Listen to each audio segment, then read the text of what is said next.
Well, good day there. This here is JFreak, and I have something to talk about. Yep, that's right, we're talking about crafters. They're coming out in 2021, and I'm excited. Now, first of all, I'm sure that a lot of you are used to seeing other things by older crafters. This here is the first design I tried to do, and it looks hideous. Let's be honest. But I ended up coming up with a design. While I was working hard at work, I certainly wasn't thinking about Minecraft, but I still came up with it. And it doesn't work. It doesn't work. But it gave me an idea. Everything we're used to seeing from crafters, you end up using one hopper each for one item to be able to end up crafting the item. This is good for 1 or 2 recipe type of things, but at the same time, when you start getting to like 3 or 4, it just becomes a mess. This is even a mess at 2. It works, but yeah, it's huge. But this certainly isn't. This is the idea I came up with eventually after that one didn't work.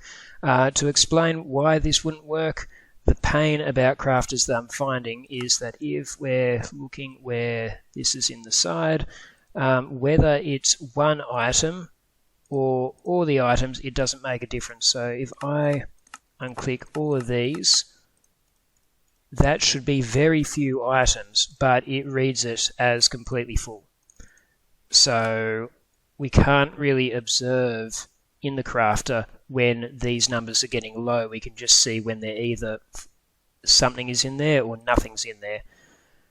This caused problems, but then I realized with a hopper you don't have that problem. And so if we're just looking at over here, if I change this 40 to something that's higher, as you can see, this has gone off. And there we go.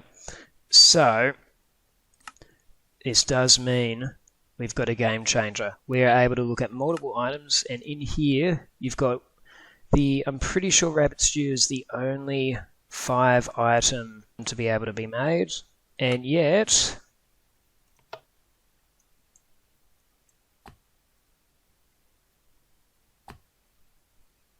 we're making it. We're making it. We're making it.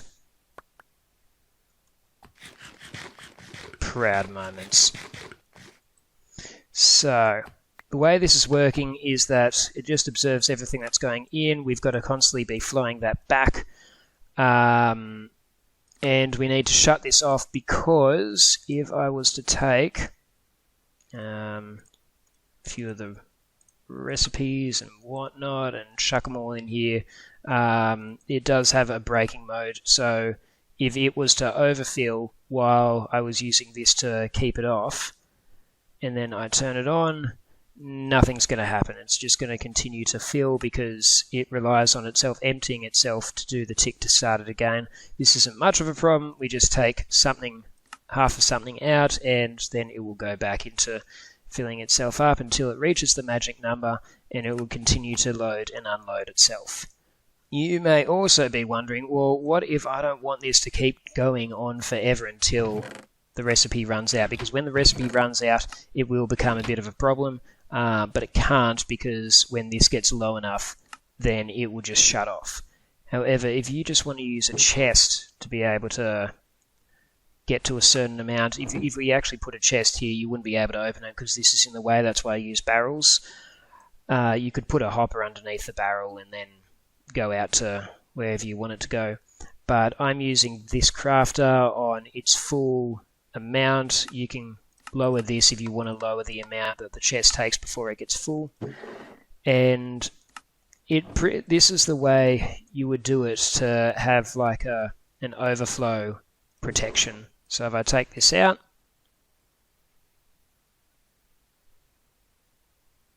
and then it doesn't do any more.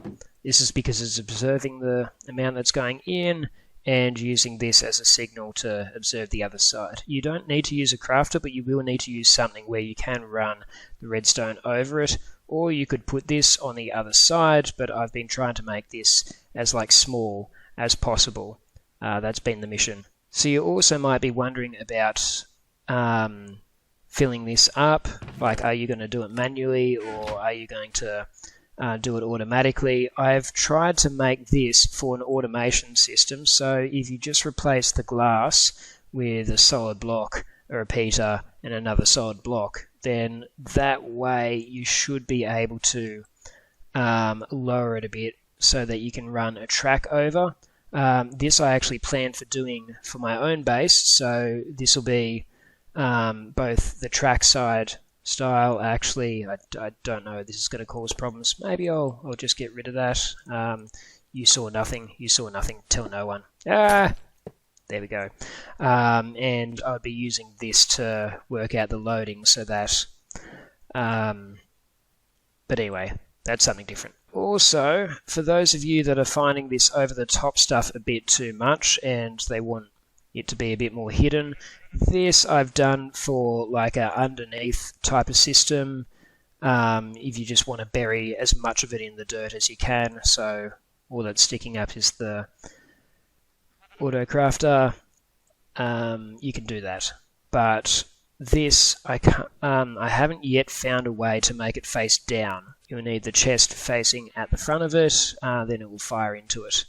Another point that should be made as well is please don't end up putting a hopper underneath here. The hopper will actually suck out all the items in here before it starts crafting, and so if you've got something using a lot of items, it will just suck it out, and so that's why really we need an item holding thing that doesn't really do anything with it. A chest or a barrel is usually the best idea. This doesn't need to be here, or the switches don't need to be here. This is just something I've been doing while testing things. So if I take the switch away, I should see it. Wait, no. Sorry. No one look.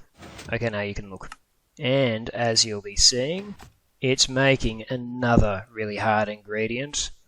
This uses 4 different ingredients to be able to be made, so this will be saving a lot of room and a lot of time, whether you use the power to the bottom side or the power to the top side.